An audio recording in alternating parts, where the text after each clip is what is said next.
My name is Janine Maxwell, and I'm a co-founder with my husband of an organization called Heart for Africa. I was a successful business owner in Canada. I started young. I was one of those kids that just wanted to get out and make money, so I didn't have to, be under my parents' umbrella and their roof. And started in the marketing world when I was 21 years old, and then started my own agency when I was 24. And God blessed it. We had 30% growth every year for 10 years, and we became the largest marketing agency in Canada. Our clients, we had exclusive contracts with people like Disney and Kellogg's and Kraft and Coke, and it was just amazing. And then September 11th happened. Everybody knows where they were. The whole world changed. It all flipped upside down. And I was in New York City that day. My husband was on an American Airlines flight to Chicago. I didn't know if he was alive. He didn't know if I was alive. It took us several days to be reunited. And that just really flipped my world upside down. I was, I think, 38, 39 years old, and started thinking, what am I doing with my life?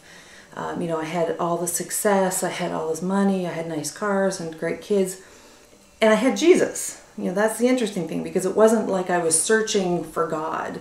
So often we think, oh, the non-believers, they just needed Jesus. Well, I had him too. I could check him off my list. It was all good. Went to a great church, praise God.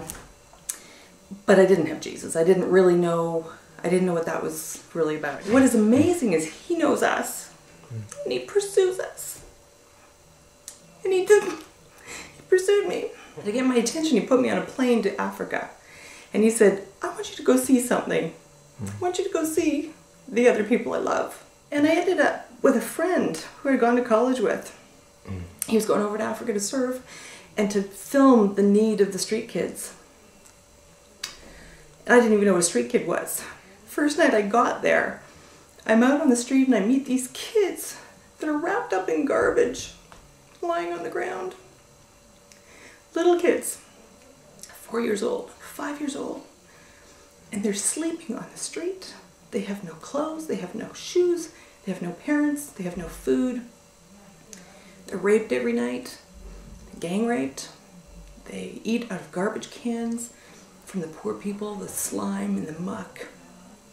And I meet them. It wasn't a movie, it wasn't a TV show. I'm looking into the eyes of these little children, and it's like they're saying, is this okay with you? Is it okay with you, white lady from America, from Canada, that I'm living like this? So I knew then that I had to do something, and I was going to fix it. Because that's what we do. I was a business person, I had money, I had influence. I'm going to fix this. It's going to be great. I'm going to come back, we're going to get all these boys off the street, we're going to build them a home, and it's going to be great. But I found out that next day that there's 75,000 kids just in the city of Lusaka, Zambia, a country of 10 million people. I went from there to Kenya, and the streets of Nairobi, Kenya, have 500,000 children living on the street. And nobody cares. Nobody cares. The church doesn't care, because the church has programs. We have 9-year-old girls in Africa, all over Africa, having sex for food because their parents have died of AIDS. We have 11 million orphans right now just from the AIDS pandemic who have nobody to feed them. And so they're having sex so that they can feed their younger brothers and sisters. And I came back and I was destroyed. I couldn't function. I couldn't come up with crazy marketing ideas to sell more Fruit Loops. I really just kind of fell apart and had to make the decision, is this okay? And I had to say, this is not okay with me that this is happening. Then the question is, what are you going to do about it? Because I think lots of us can look at it and say, oh, that's terrible. Oh, that's awful. And then we go right back to our lives.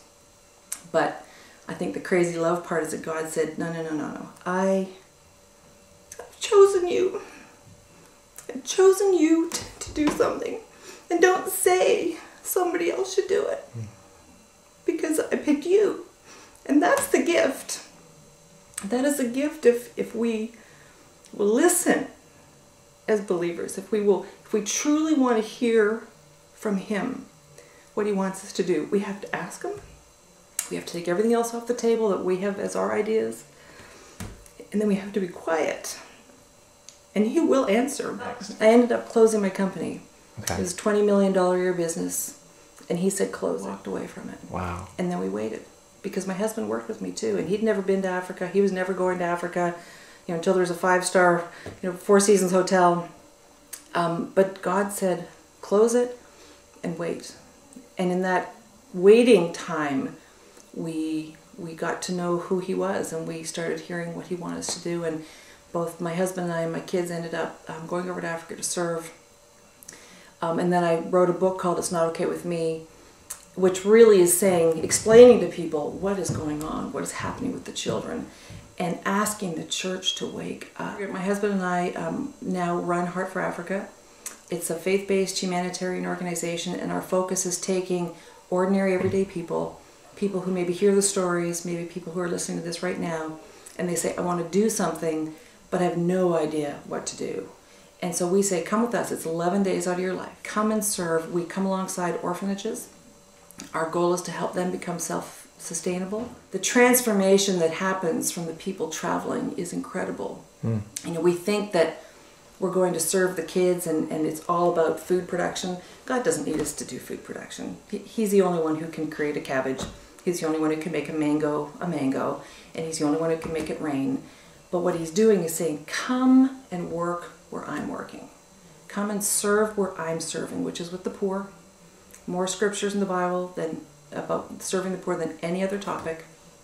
And I've just got it this year that the reason he wants us to go and serve the poor is because that's where he is.